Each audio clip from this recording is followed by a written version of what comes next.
Good morning and welcome to another Wine Steward video. This is Jim coming to you through the cell phone and at a rather early moment of a Thursday morning. Got here very, very early because there is too much to do. Even in our slowest month of the year, there is a heck of a lot to do. Maybe because it's our slowest month of the year, we have to do more to drum up a little bit of activity up here at the wine bar mezzanine down there on the sales floor. Get you guys back in here, tell you about some exciting things so you say, oh my God, I missed that place. Got to get back into the Wine Steward. And therefore we have some props up here in front of you to indicate all the doggone things that we are doing and have to do, including this. I got here with such a long list of activities in front of me that I thought, I can't sit down at the desk yet until that stairway is vacuumed. So I would love for you to come in and admire my nice clean stairway, will you? It is now properly vacuumed. We can now lose that prop. Why is this sitting up here? It's to remind you that, well, you already know, the 49ers have a game this weekend. We might miss you at the wine bar as a result. Why not come to the wine bar? Because there's a game on. We have two beautiful big screens to enjoy the game. This Saturday, I believe it starts at Sunday. Sorry, this Sunday at 3:30 p.m. And in fact, by around halftime, we'll be closing the store. And yet, I am told by some of the staff, meaning the partner owner, that we will be, in fact, remaining here for you if we have a nice enough group wanting to watch the rest of the game up at the wine bar mezzanine. So we'll close the store downstairs. And yet, if you're already here and enjoying what you're tasting and want to taste some more, watch the rest of the game. Come on in on Sunday. We can take care of you. Go Niners. So, I can lose that prop. What's this prop? Another reason for coming in this morning? Well, I prepared beautiful sourdough dough yesterday, put it in the refrigerator to kind of stun it, and started baking this morning. So came in, warmed up the oven while I did the vacuuming, and that's loaf number one, having come out of the oven. So if you come to the wine bar this weekend, we have bread back on the menu. So this is our own country sourdough, we call it, and we'll serve that to you with a little bit of olive oil, and you can chomp away at some really, really good home-baked, house-baked, whatever you call it, bread. All right, what other prop shall we put up in front of you to remind me of what the heck to tell you about? Okay, let's put this up. This is not necessarily accurate. You will recognize it though. This is that iconic wine called Silver Oak. Silver Oak Alexander Valley Cabernet was released a few months ago. We want to tell you that the Napa Valley Silver Oak 2018 vintage, Napa Valley Cabernet, the Whopper, the more ageable wine of which less wine is made, is coming out in a few weeks. Yes, they'll be having the big fancy party up at the winery. They'll be selling it there. We would like for you to buy it from us, and we are going to incent that, if that's the correct word, with some very, very special pricing that you will see in an email coming out within a couple of hours. Actually, this video and the Silver Oak pre-sale offer will be on that email. The price is going up this year. I apologize for that. Silver Oak is saying, and I believe it to a certain extent, that they, like a lot of all the, probably really all the other Napa Valley Cabernet producers, are looking forward to a 2020 vintage where very little wine will be bottled. I don't know what Silver Oak's plan is, but they will not be making as much wine in 2020 because of all the smoke. So they had to be more selective, make a lot less wine, and therefore they're cushioning the blow with higher pricing already on this 2018.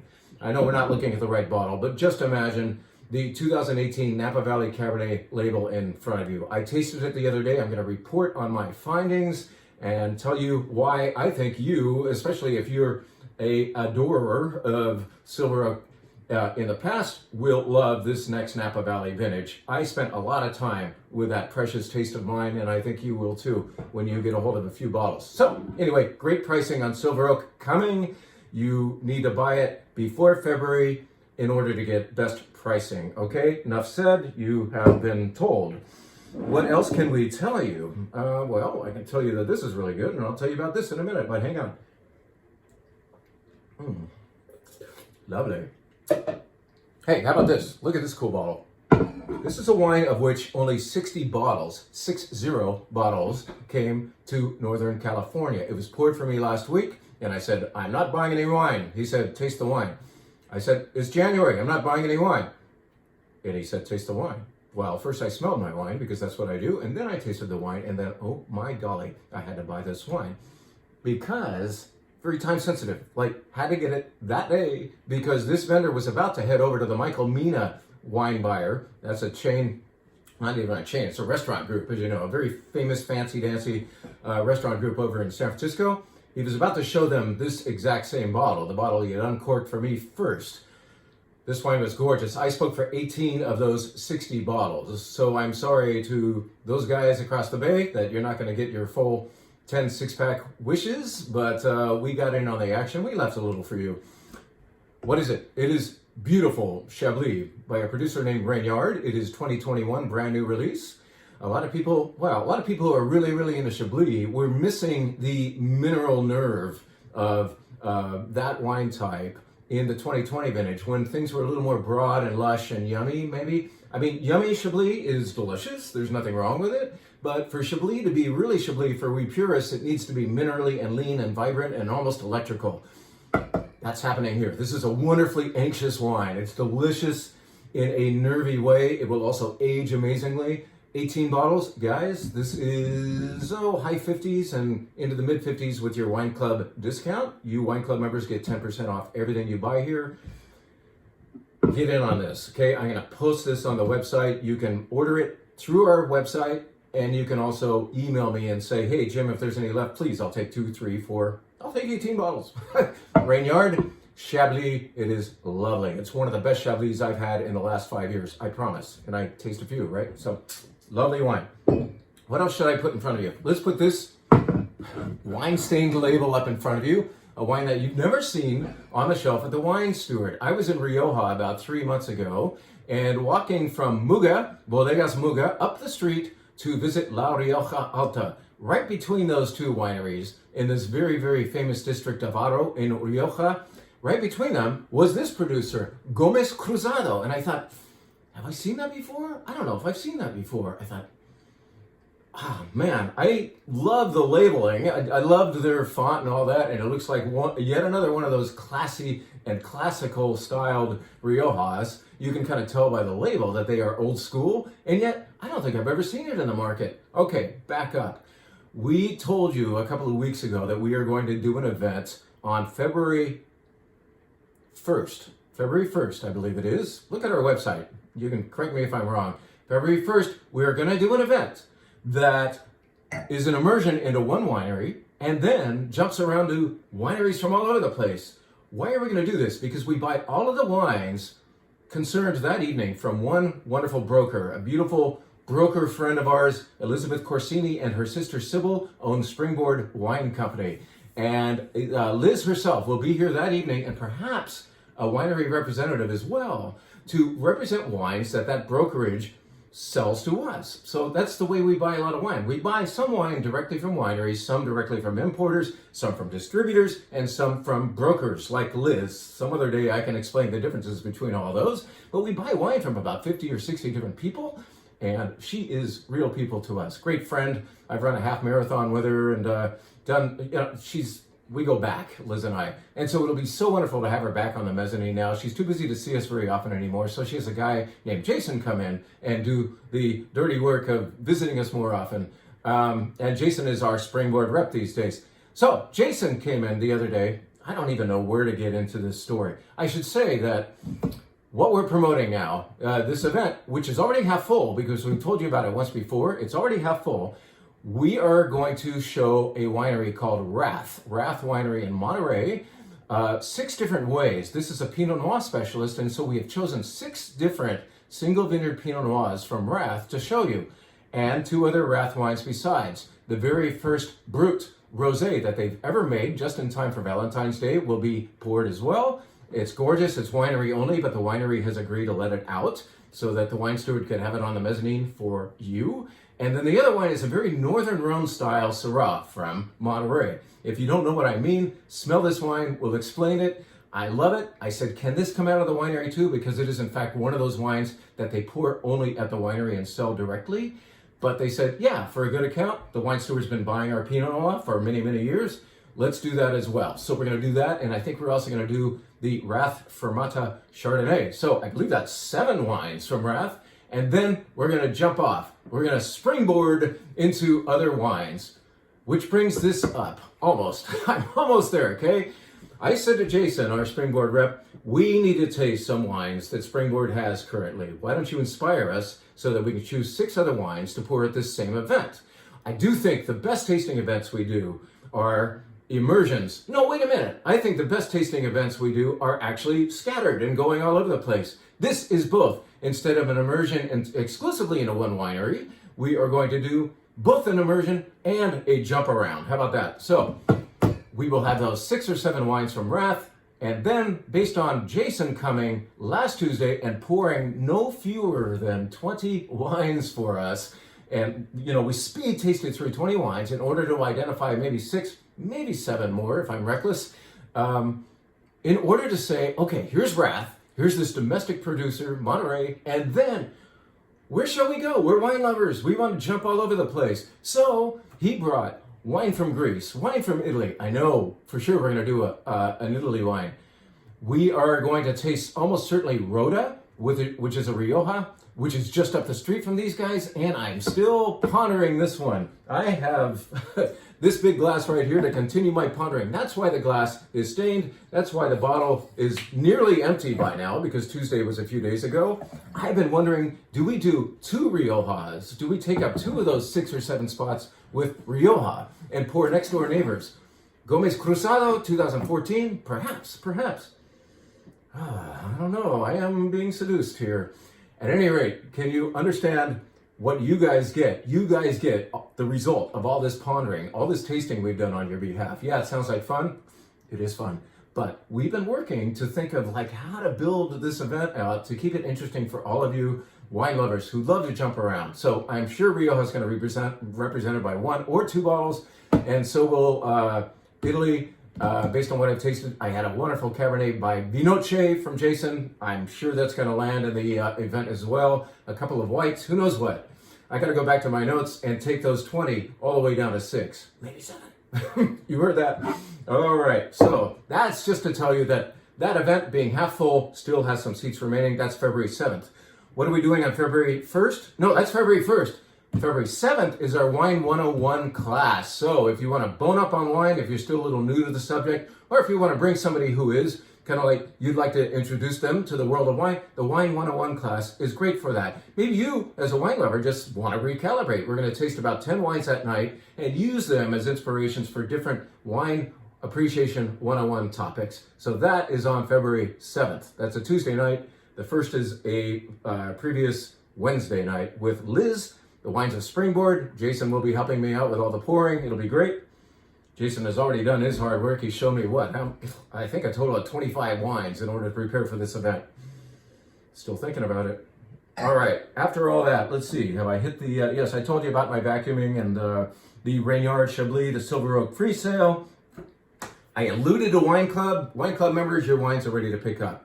As of, well, maybe a couple of hours from now, we have a couple of wines still being delivered today. I think they'll be here by 1 o'clock. But as of 1 o'clock today, Thursday, January, whatever it is, you can come in and pick up your January Wine Club wines. We appreciate your membership, especially now, slowest month of the year. I keep crying about that, but really, I mean, it is wonderful to have your loyalty, especially now. So thank you for your memberships. Anybody who's not a member yet, you can see more information about our 6 different monthly wine clubs on thewinesteward.com. You can help your local business. You can help yourself to variety. We as wine club providers provide you with not sameness, but difference. So you have to be open-minded. You have to be courageous. You have to be ready for what we throw at you. 2 different wines every month. So think about signing up for one of our 6 monthly wine clubs. Get 10% off all you buy here and all that good stuff. Well, let's see. I told you about the game as well. So that 49er game, don't forget, will be open and playing that game on Sunday.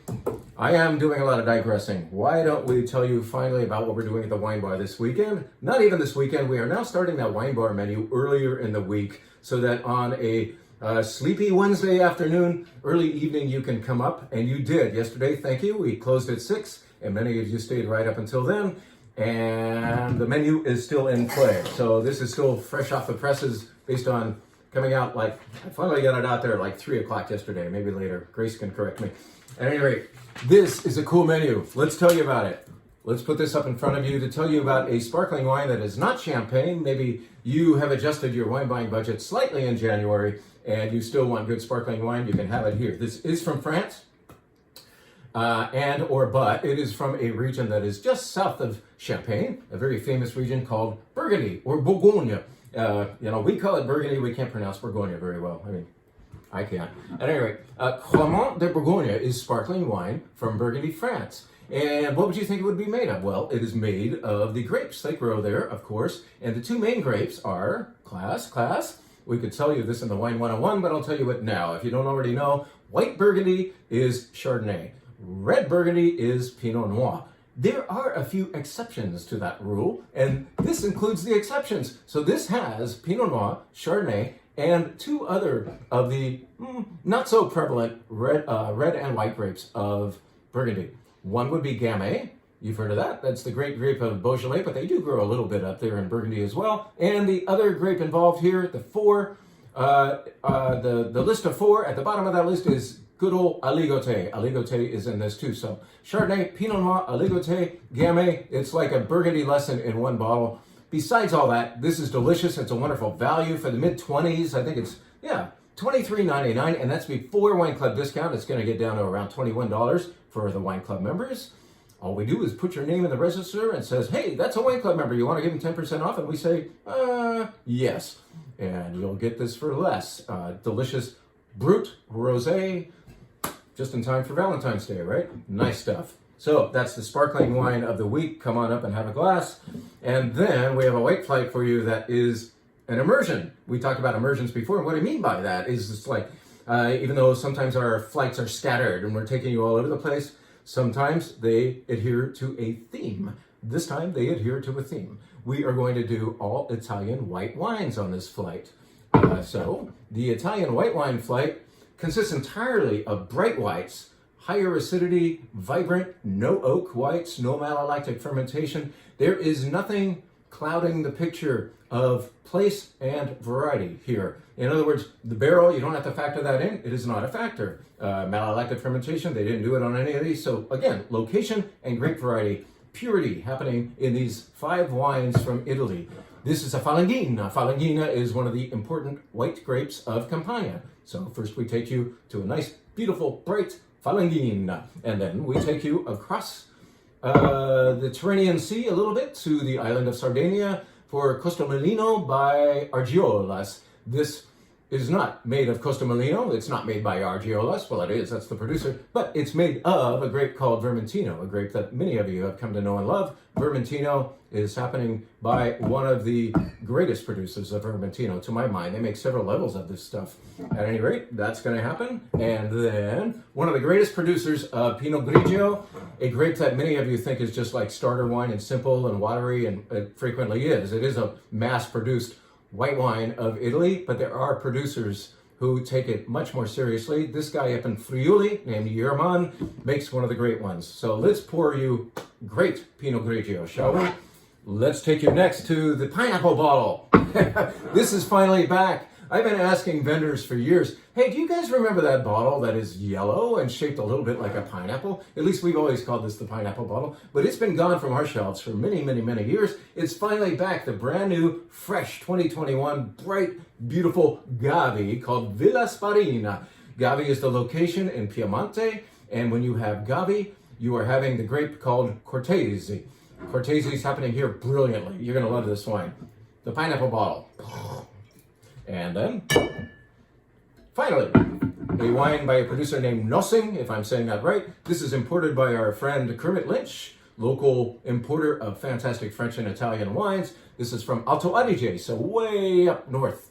And it is a beautiful wine made out of the grape called Kerner. Maybe something you haven't heard of before, but Kerner is a grape that was created several decades ago. Its two parents are Riesling and Trollinger, and it is brilliant. It is not very Riesling-like, even though it comes in that long bottle that you cannot see entirely on the screen. But it is dry and minerally, very vibrant. I think you can taste more mineral here than actual fruit. It is just a delicious rock-licking wine. Kerner by Nossing is the final wine in the all-Italian white wine flight. Let's tell you quickly about the red wines in the flight, and then we'll let you go. This flight does take you all over the place. This is a wine that's landing in the Tuesday Night Wine Club, which we, I believe, are renamed to Adventure Starter. So it's the same price. It's your entry-level club. This is the club that some people use to kind of try us out and see if they want to like graduate to a higher-end club later on, and you're totally welcome to do that or add a club anytime you want. In the meantime, what we have found for that club and also the rest of you, because we bought a little extra, is, in my opinion, the best Carmenere I've ever had for $15. This just says Carmenere perfectly. What is Carmenere? It's the Lost Bordeaux grape that resides now in Chile. Chile is kind of like, or Carmenere is Chile's claim to fame grape, you could say. It's their signature grape. And it is interesting. Sometimes it's too green, too bell peppery, but if you grow it correctly, if you do what De Martino did, whatever they did, they got it right. It's a little smoky. It's got a nice palate feel. It's not the most extravagantly complex wine you'll ever have, but it's also $14.99, and that's before Wine Club discount. So it gets down to $13.49. This is a lovely wine that starts off this very interesting all-over-the-place flight. Now comes a wine that I am so happy to have here. Either Wine Enthusiast or Venice, I think it was Venice, recently gave this 93 points. This comes from a Santa Barbara County Syrah specialist, or I should say Rhone grape variety specialist called Jeffers. They've been down there a long time. They're one of the pioneers of the area and long respected for their work with Syrah, Viognier. We bought some of their Viognier too, by the way. Grenache, Syrah, Mourvedres, and things like that. The Rhone varieties. This is a beautiful Syrah that doesn't use the typical Jeffers label. It's its own separate bottling called State Street Syrah, because these guys are in fact located at the base, near the base of State Street in the city of Santa Barbara. Jeffers has made a beautiful wine here. Once again, 93 points. Forget all that. I love it for its balance, its discretion. You want to pour this in a Pinot Noir style glass and just think about it and then drink it. And it is so lovely and perfectly sized. It's not oversized. It's not a whopper Syrah. It's not light. It's just right. I love this wine. I am so pleased with the arrival of this. I've been waiting for this kind of Syrah to finally get back in here. And I've been waiting for Jeffers to finally show up again on our radar. So it's yet another wine like that pineapple bottle that used to reside here and is finally back. So great job, Jeffers. Nice. I'm gonna go have a glass after this. All right, let's go to Italy. This is 100% Nebbiolo from the Langhe region of Piemonte, so northwest Italy. Beautiful Nebbiolo. This producer is known for kind of embellishing and enriching a little bit. They make this producer, La Spinetta, makes maybe a more crowd-friendly style of Nebbiolo and Sangiovese and other varietals for which Italy is well known. Whereas those wines can be high acid and a little disturbing to some American palates, La Spinetta offers an olive branch in the form of his wines that are easier to understand and softer on the palate. Beautiful Nebbiolo. Get in on that next in the wine bar flight.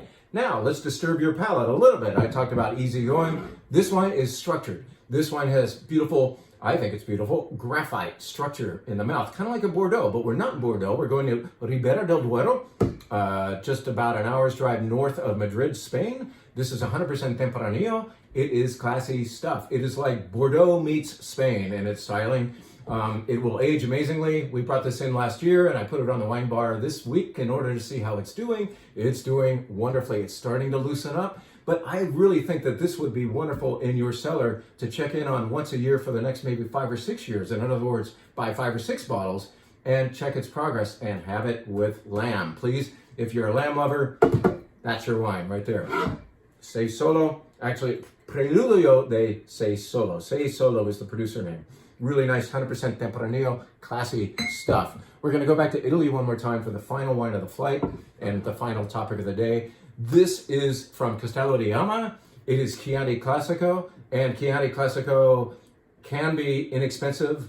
It can be medium priced. This is a little on the higher end. This is this producer's answer to Brunello di Montalcino. Why do I say that? Because if you look very carefully at the bottom, I'm not sure if this is going to show up. Oh, it's up at the top. Boom, boom, boom. Maybe that is too blurry to see. But this is Chianti Classico Gran Selezione. This is a category of wine that was created maybe back in 2011 that is meant to be the producer's better than Reserva wine. So there's Chianti Classico. From a typical Chianti producer, you've got his regular Chianti Classico, and then perhaps he'll make a Reserva in the special years, and then in the very, very special years, he or she might make a Gran Selezione. And I do really think that Chianti, the region, has come up with this in order to say to Brunello di Montalcino, which happens just a little bit south of here, hey guys, we can do beautiful Sangiovese too, and this is our Gran Selezione, let's duke it out, shall we? At any rate, everything this producer makes is fantastic. This is a lovely finish to the flight. I recommend that you order glasses, maybe after having done the flight, have whole glasses of one or two of these wines in order to fully know them. Tasting is one thing, a drink in volume really tells you about what these wines have to say. Like, what if you're having this Carbonara, and then all of a sudden you're having this Syrah, and then, you know, if you're having little soundbite sips of things, you're never going to really fully know the wines. So get inspired by those sips, and then order a glass, will you? All right, thank you. That's enough for me. That's plenty. At any rate, thank you for everything you're doing with us. Come on in. We'll see you soon.